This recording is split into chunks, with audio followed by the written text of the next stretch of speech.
উত্তেজনা হচ্ছে, আগ্রহ হচ্ছে পার্টনারের প্রতি, বাট আপনি যখন আপনার পার্টনারের কাছে যাচ্ছেন তখন আপনার লিঙ্গ উত্থান হচ্ছে না।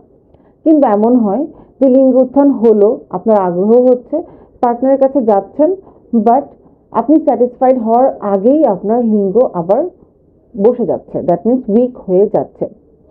কি হয়, এটাকে আমরা বলি সাধারণত ইরেকটাইল ডিসফাংশন কিংবা লিঙ্গ উত্থানজনিত সমস্যা।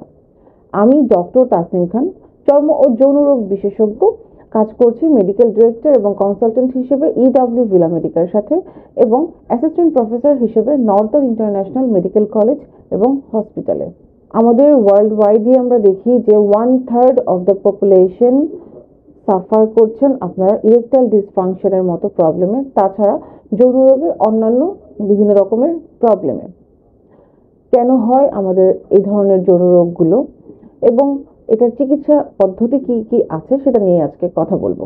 কিছু কিছু ডিজিজের বহিঃপ্রকাশ হিসেবে কিন্তু ইরেকটাইল ডিসফাংশন বা লিঙ্গ উত্থানজনিত সমস্যা আমরা পেয়ে থাকি। যেমন লম্বা সময় ধরে কারো যদি ডায়াবেটিস থাকে, লম্বা সময় ধরে কারো যদি হাইপারটেনশন থাকে, দ্যাট মিনস উচ্চ রক্তচাপ থাকে, সেক্ষেত্রে কিন্তু এই প্রবলেমটা আমরা ফ্রিকোয়েন্টলি পাই। তাছাড়া লিভারের সমস্যা বা কিডনি রোগের সমস্যা, কিডনি ট্রান্সপ্লান্টেশনের যে পেশেন্টরা আছেন তাদের কিন্তু আমরা ফ্রিকোয়েন্টলি ইরেকটাইল ডিসফাংশনের প্রবলেমটা পাচ্ছি। হৃদরোগের কিছু সমস্যা এবং রক্তনালীর কিছু সমস্যার জন্য কিন্তু ইরেকটাইল ডিসফাংশনের মতো প্রবলেমগুলো আমরা খুব ফ্রিকোয়েন্টলি পেয়ে থাকি। লাইক অ্যাথেরোস্ক্লেরোসিস যে প্রবলেমটা ব্লাড ভেসেলের মধ্যে হয়, যার কারণে রক্ত সঞ্চালনে বিভিন্ন ধরনের বাধার সম্মুখীন হয়, সেক্ষেত্রে কিন্তু ইরেকটাইল ডিসফাংশন খুব কমন একটা প্রবলেম। তাছাড়া হরমোনাল কিছু প্রবলেম তো না বললেই নয়। ছেলেদের সেক্সুয়াল হরমোন হিসেবে আমরা জানি টেস্টোস্টেরন অনেক বড় একটা ভূমিকা পালন করে।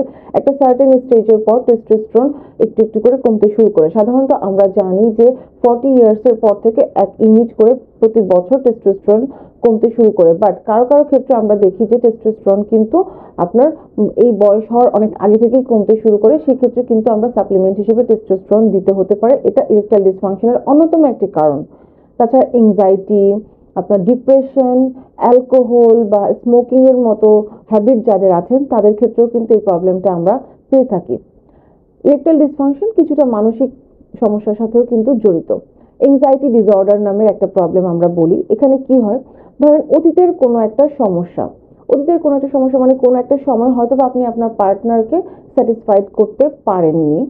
এর পরবর্তীতে আপনি হয়তো যখন আপনার পার্টনারের সাথে ইন্টিমেট হচ্ছেন, সেক্ষেত্রে আপনার সেই যে আপনি যে সময়টাতে পারেননি, ফেলিওর হয়েছিলেন, সেটা আপনার মাথায় ঘুরতে থাকে।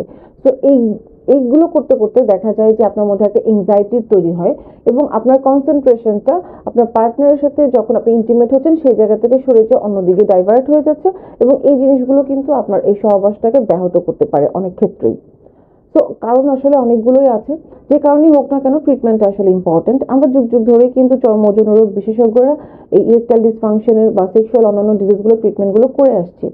এগুলোর পাশাপাশি আমি আজকে যেটা নিয়ে কথা বলবো সেটা হচ্ছে যে আপনাদের আধুনিক যে চিকিৎসাটা আমরা করি, আধুনিক চিকিৎসার মধ্যে আমরা যেটা করি সেটা হচ্ছে গিয়ে P shot, that means penal shot. এখানে আমরা যেটা করি, আপনার পেশেন্টের ব্লাড কালেকশন করি।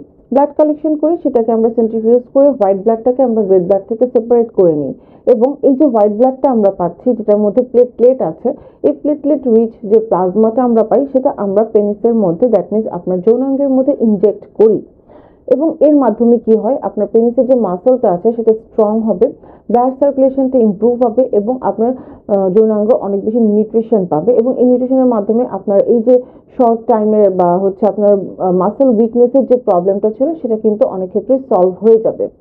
এটা ওয়ার্ল্ডের সবচেয়ে আধুনিক ট্রিটমেন্ট। এটার পাশাপাশি আমরা যেটা করি সেটা হচ্ছে যে আমরা শক ওয়েভ দিচ্ছি। শক ওয়েভটা আমরা এক একটা পেশেন্টের ক্ষেত্রে এক এক রকম ভাবে দিই। কারো ক্ষেত্রে আমরা সপ্তাহে 2টা, কারো ক্ষেত্রে সপ্তাহে 1টা, এরকম করে 8 থেকে 10টা বা 12টা সেশনসের প্রয়োজন হয়। শকওয়েভের মাধ্যমে কি হয়, শকওয়েভ মাধ্যমে আপনার যৌনাঙ্গের ব্লাড সার্কুলেশনটা ইমপ্রুভ হবে, কোনো ধরনের ব্লক থাকলে সেটা ক্লিন হয়ে যাবে। এবং এর পাশাপাশি কিছু নিউট্রিশনাল সাপ্লিমেন্ট তো অবশ্যই দিতে হয়, কারণ আপনার নিউট্রিশনাল সাপ্লিমেন্টের অভাবে আপনার মাসলটা কিন্তু অনেক ক্ষেত্রে উইক হয়ে যাবে, এবং আপনার বডিতে নিউট্রিশন স্ট্রেংথের জন্য, এনার্জির জন্য অবশ্যই আপনাকে খুব ভালো খাবার খেতে হবে।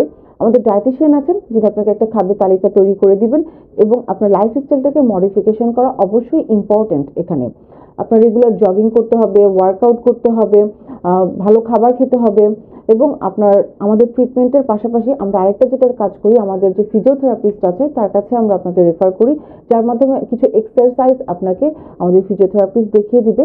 তো কম্বাইন্ড একটা অ্যাপ্রোচ, যেটা হচ্ছে যে আমাদের কিছু ওরাল মেডিসিন, কিছু মেডিসিনাল সাপ্লিমেন্ট, পিশট, শকওয়েভ থেরাপি, এবং আপনার খাদ্য তালিকা তৈরি করে আপনার নিউট্রিশন লেভেলটাকে ঠিক করা, এবং কিছু এক্সারসাইজ যেটা হচ্ছে স্পেশালি আপনার যৌনাঙ্গের জন্য আমরা আপনাকে শিখিয়ে দিব, এবং সেটা করার মাধ্যমে এবং কমপ্লিট একটা প্যাকেজের মাধ্যমে আপনার এই ধরনের সেক্সুয়াল যে কোনো ধরনের প্রবলেম কিন্তু সলভ করা সম্ভব।